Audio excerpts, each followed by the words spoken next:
Hello and welcome everybody. Today I'm going to continue showing the Danish gambit ideas, and what I would like today is just to show you my practicing with the Danish gambit. So when I used to play a lot of games on ICC, especially in simultaneous exhibitions against the ICC members, I used to play a lot Danish gambit. So, and today's lesson will be based on a couple of games which were very useful for you understanding how to manage Danish gambit. And let's start with the first game. E4, E5. D4, E takes D4. C3, D takes C3. Bishop C4, C takes, and bishop takes b2. So, this is a critical position of the Danish, and of course, in the previous lesson, we checked out moves like queen g5, bishop b4 check, but the well-known continuation here is d7, d5. This is one of the best, one of the strongest continuation, which found almost 100 years ago by one of the best players in the 20th century, Karl Schlechter. So his idea that after d5, white has a pretty limited choice. First of all, black is open up the diagonal for his bishop. Second, in case white captures with the pawn on d5, black simply continue developing his pieces, knight f6, and look, the bishop on c4 is locked by his own pawn. And for white, extremely difficult to use his development advantage. Despite the fact that white is having slightly better development, the practice shows that black is getting much better position, since black is still keeping an extra pawn. So naturally the only continuation in this position is bishop takes d5, and this continuation is the best. So what's main idea? Of course, black is not going to play now c6, trying to send away the bishop from d5 and trading queens, keeping the extra pawn in the endgame. No. Why c6 is so bad? Because, pay attention, the queen on d8 has been protected only by king. So white comes with nice sacrifice, bishop takes f7, and black is in big trouble. If king captures the bishop, then the queen is unprotected, so white is just winning the queen. Otherwise, if black is trying to keep queen on d8 covered, then the problem comes from other side. White is just simply plays bishop a3 check, and black's king has to leave the queen. Black is losing immediately in that line.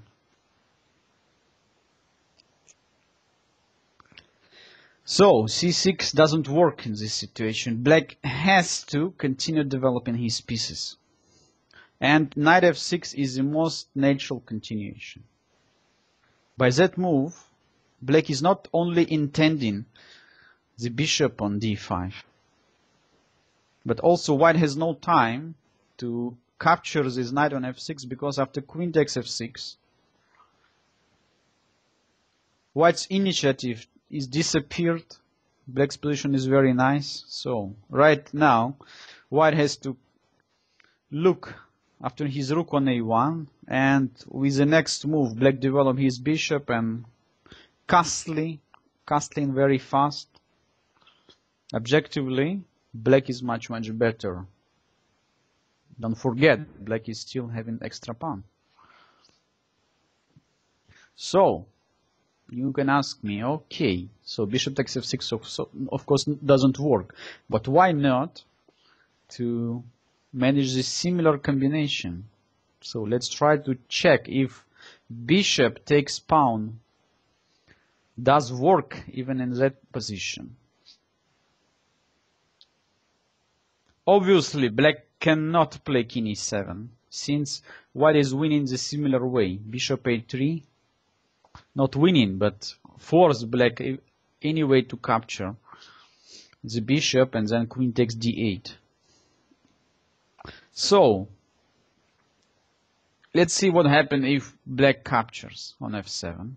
White captures on d8, and here comes the critical move, critical phase of the combination. Bishop b4, brilliant move. By this check, black is not only attacking white's king, but look at white's queen. The queen is also aimed by black's rook. This is forcing white to sacrifice back the queen and to play queen d2, but after bishop takes d, knight takes d2 and rook e8, despite the fact that the material is even, black's queen side pawns majority is much more important than white's pawns in the center. According to the theory, black here only could play for win. That's why the line, which was suggested by Karl Schlechter almost 100 years ago, is still one of the best resources for black in the Danish gambit. So you ask, what to do against the knight f6 move? What do we have to do? Of course, if white simply try and continue developing like knight f3, that black is simply capturing our bishop on d5. Anyway, white is having quite interesting resource in this position. So white could continue developing, playing knight c3. So white is developing one more piece towards the center, supporting the bishop on d5. And this is not allowing black too many choices. Once again, move like c6 doesn't work, because here bishop takes f7 already win at once. King takes f7, queen takes d8. Pay attention, black is not having any more bishop b4 resource. So the queen is gone. I have played this position many times on ICC against the members in my simultaneous exhibition and in blitz exhibitions. So mostly people are capturing the bishop. And I play knight takes d5. Black is having choice. First of all, pay attention that black's bishop from f8 cannot be developed so easy because the pawn on g7 totally unprotected. So white is just capturing bishop takes g7, and black's king almost could forget about castling, right? The most obvious continuation here is a c6. So white is seems like forced to play with the knight to f4, e3 or c3. In that case, black is totally black is just trading queens and solving all his problems. But quite sure that white is having here so huge development advantage and come with a nice tactical shot. Knight f6 check. Quite big surprise for black's king. Now, if black captures the knight, then after queen takes d8, king takes d8, white is playing bishop takes f6, forking the king and the rook. winning exchange and getting totally winning positions. So pay attention. In that situation, white is just poor exchange out with no any clear compensation for black. It's no chance to trap our bishop.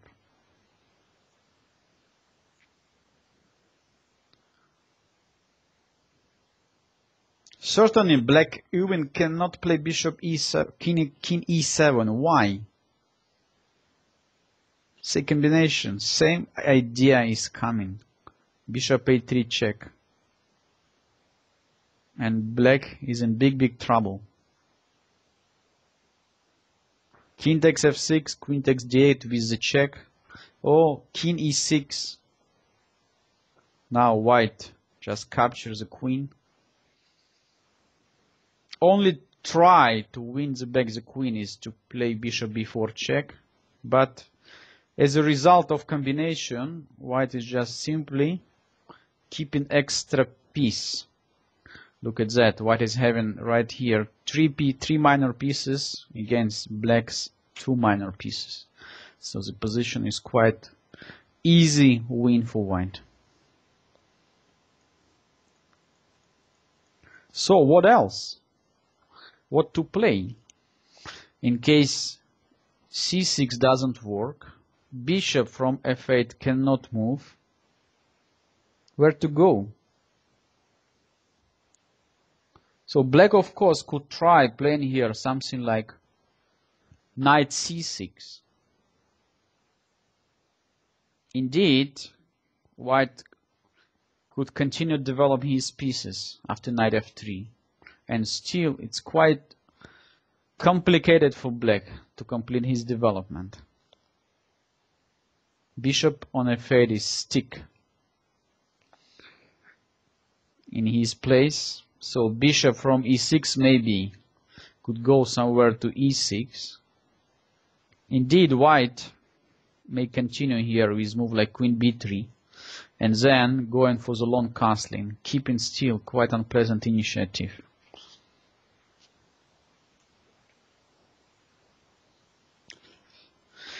Okay.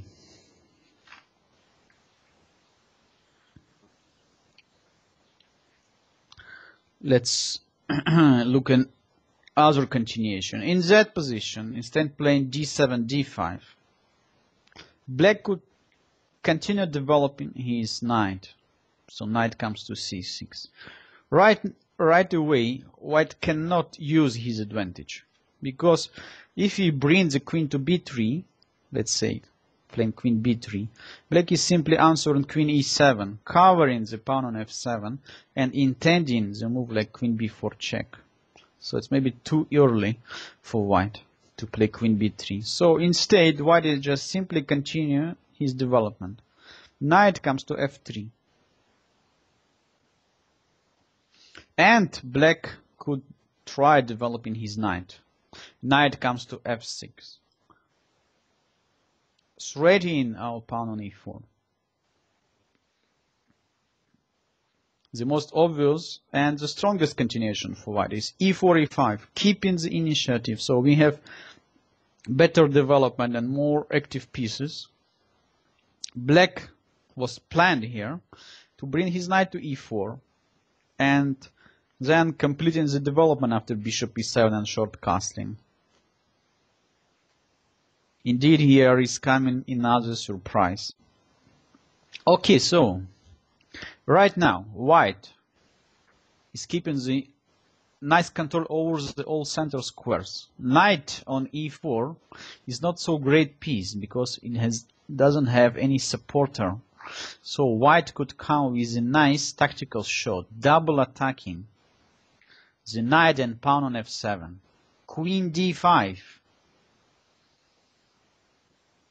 f7 under attack and the knight on e4 is hanging.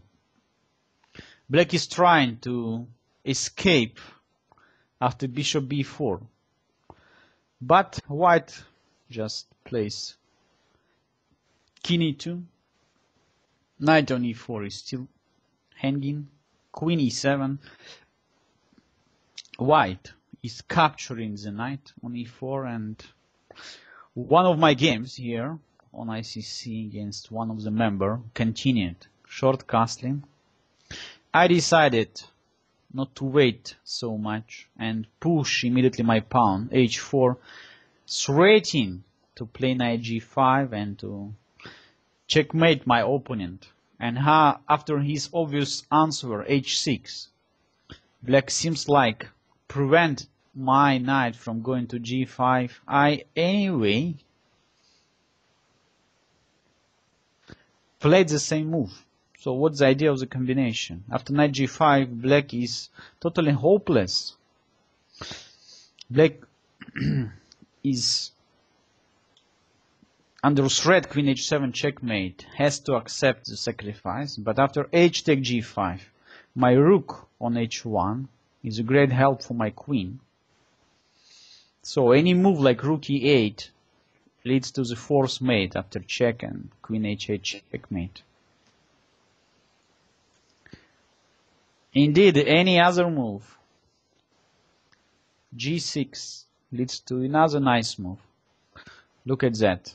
The pawn on f7 is pinned by my bishop, so that is allowing me to capture black's pawn on g6, saying checkmate to my opponent. So, in that case we saw that even knight f6 doesn't help so much black. Let's look another game. e4, e5, d4, e takes d4, c3, d takes c3, bishop c4, c takes b2, knight bishop takes b2, knight c6, knight f3, and one of my opponents played here queen e7 move. What can we say about such a move? So black is intending queen comes to b4, attacking both of my bishops and the king at the same time. Indeed, this move, queen e7, is against opening rules which we studied.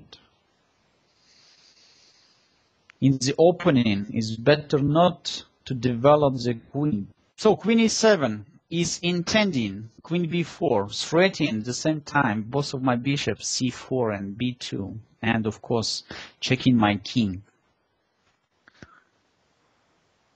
Usually in the opening we are not recommending to develop the queen too early. Why? Because queen is the strongest piece on the board and could be a very nice target for my pieces when I'm attacking black's queen.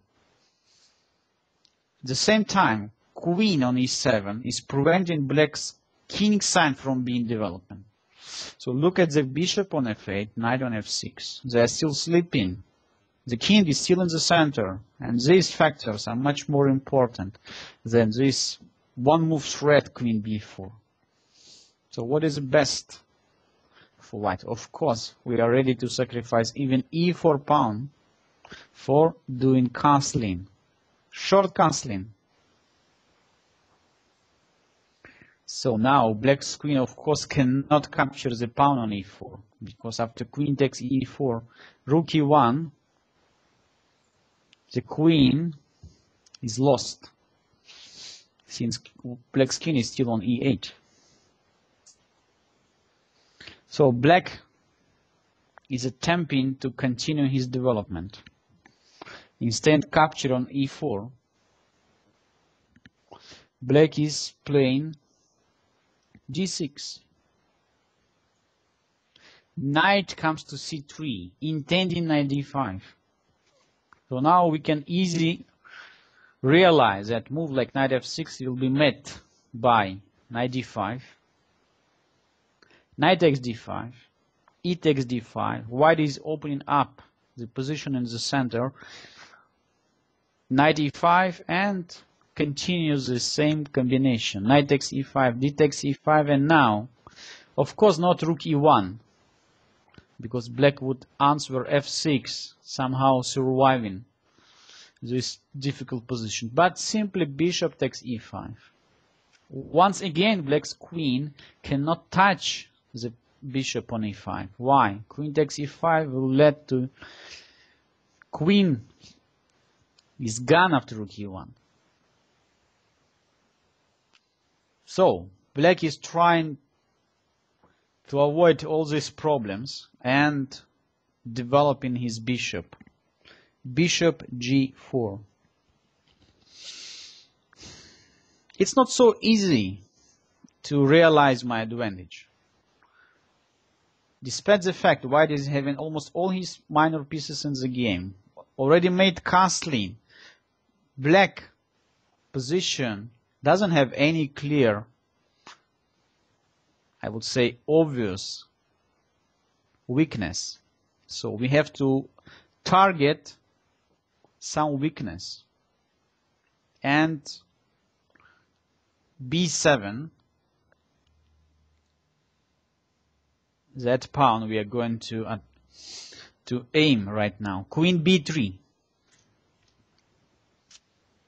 White is also leaving the bishop on f3. Bishop takes f3 doesn't work because after queen takes b7, black is losing since two pieces at the same time has been attacked. Rook on a8, knight on c6. So bishop takes f3 doesn't work. So black almost has to answer long castling. This is only move to protect against all the threats. Immediately white is coming with the move knight d5. Queen goes to d7. And look at the situation. White needs to smash black's queen side. So we have open files there, c1 and b1, but black is having pieces which protect black's queen side. This is knight on c6. So it will be very useful to get rid of it. Knight d4. At the same time, white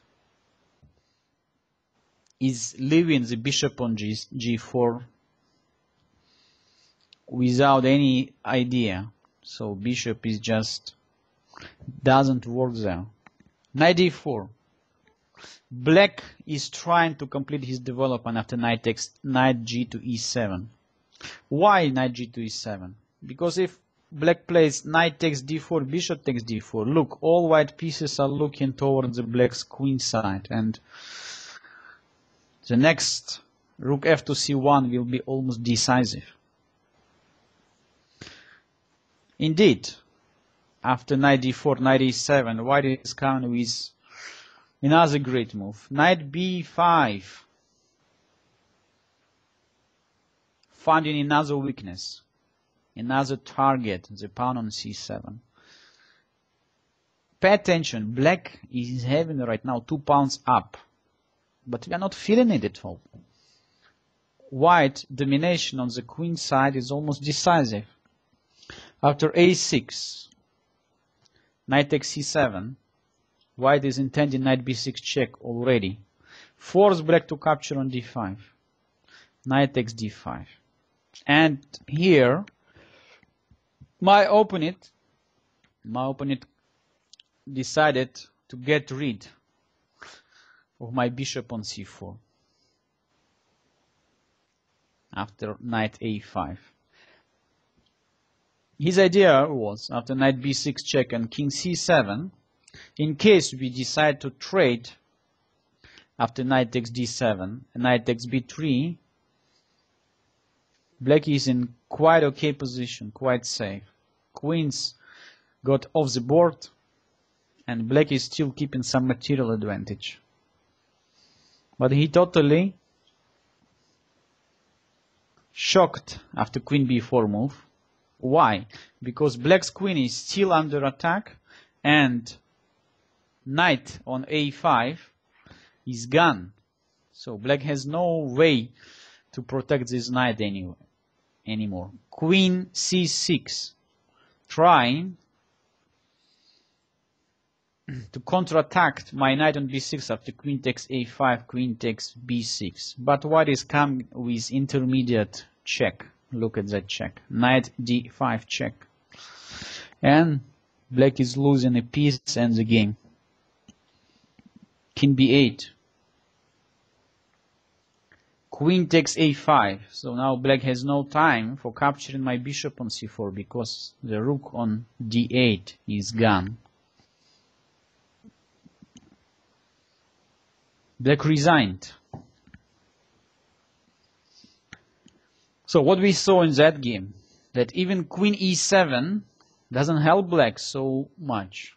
So white is simply continue completing his development, making castling, then bring all the pieces in the game, finding the nice targets for our developed pieces, and having idea all the time to open up a position where we can use the power of our development. This is one of the very typical situations which happen in all gambit lines, but especially in the Danish gambit. And finally, I would like to show you one more game.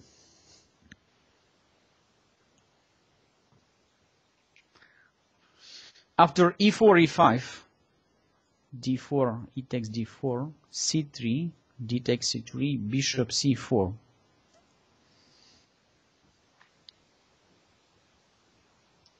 Not always black is accepting the sacrifice on b2.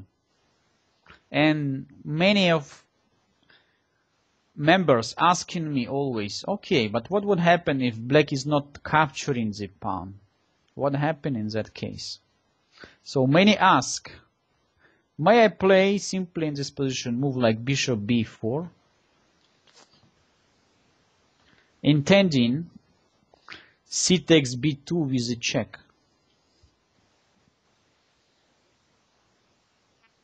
In case of knight takes c3, black is ready even to capture on c3 and after b takes c3 to play d6, keeping quite okay position. Pawn up, not so clearly white has enough compensation. Black is going to develop his knight with the next move to f6 and then castling short. Everything looks quite nice. Indeed, white is having here two options. One is to use the hanging position of the bishop on b4 and to come with the nice shot, bishop takes f7, and after king takes f7 to play queen b3 check. Look at that. At the same time, we are attacking also king on f7 and also bishop on b4. After king e4, king e8, and queen takes b4, c takes b2, and bishop takes b2. White is still keeping quite nice compensation for a sacrificed pawn, since black's king has lost his rights to castle. And white already has quite nice pose the bishop. Don't forget that g7 pawn has been attacked. And white is intending knight f3, short castle, knight c3, keeping long-term advantage. Indeed, I would say that white has even more interesting way to use the weak bishop on b4. In one of my games I played b takes c3. And remember, my opponent decided, okay, so now the diagonal for the bishop totally locked. What's the problem? So let's move back my bishop to e7 and prepare after d6 and knight f6 to finish my development. Everything looks very nice. Not a problem for black. So for me, that move bishop e7, all this maneuver bishop b4 and bishop e7 looks very dubious because black is playing with the same piece twice in the opening. Second, I'm just pawn down, but I'm having full control over the all center squares. Pay attention, this is one of the most important factors in open games. How good you're controlling the center. Black is having one weakness right now, f7, but this weakness is a decisive one. Black's weakest spot in all open games is f7. So we are coming with a nice tactical combination. I would say brilliant move. Queen d5. Looks like we are playing like a beginner. Queen d5, straight in checkmate in one. But funny enough, Black has no any chance to protect this pawn on f7. That is our punishment for Black's bishop b4, bishop e7 maneuver. Black is not following the opening rules, playing the same time twice with the same piece, and immediately punished for that. The only answer for Black here is knight h6, but we immediately remove the only defender by playing bishop takes h6 and restarting our attack over the f7 pawn. After short castling, bishop just comes back to f4. White is a piece up and of course totally winning position. Okay, with this game, very short but very, very typical, I would like to finish my second lesson about the Danish gambit. I would like you to start playing, to use this very active, aggressive opening line in your practice, in your ICC games. And good luck. Thank you very much. I hope you enjoyed my second lesson about the Danish gambit. See you next time.